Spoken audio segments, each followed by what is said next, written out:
コットンタイム5月号を紹介します。今月は100円ショップアイテムのところに少し作品が出ています。付録はスケルトン型紙です。出してみます。紙の型紙ではないので透明で何度も使えます。北川景子さんの作品は今回はパッチワークトートバッグです。春らしくてとても可愛いバッグを作られていました。新連載はベビー&キッズハンドメイドさん。以前から存じ上げている YouTuber さんで素敵な作品がたくさんあります。今回は親子の移動ポケットだそうです。機能的で使いやすい作品をたくさん紹介されています。ここからは付録を使ったトランクポーチ。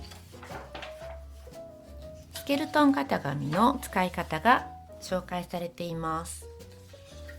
ハンドメイドの便利帳、歯切れの使い切り選手権、これもとても実用的な特集でした。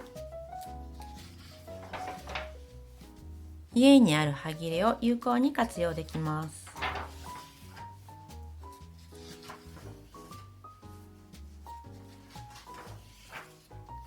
ジャッキーちゃんの着せ替え帳、春らしいギャザー切り替えワンピースです。母の日の贈り物に使えそうなカーネーションアイテム。コカドさんの特集はアウトドアエプロンです。ポケットがたくさんあって実用的なアイテムです。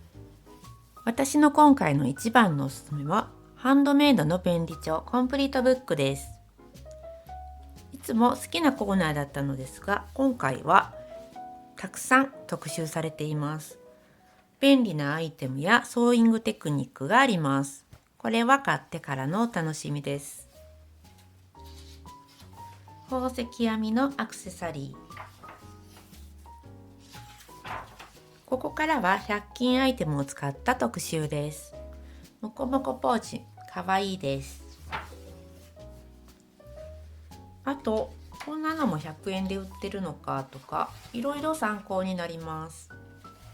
私の作品はランチバッグとメガネケースが載っています。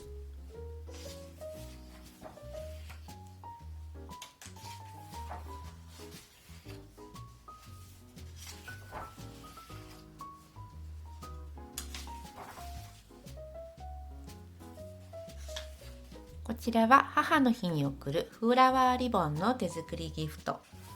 かわいいカーネーションが作れるようです。あの人のミシン周りはアトリエが紹介されています。カーブ縫いのバッグとポーチ。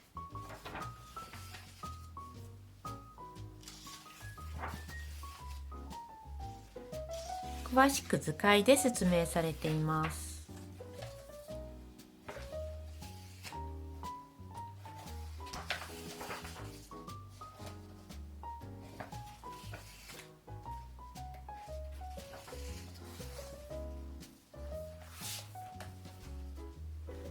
書店や Amazon、楽天市場などで販売中です。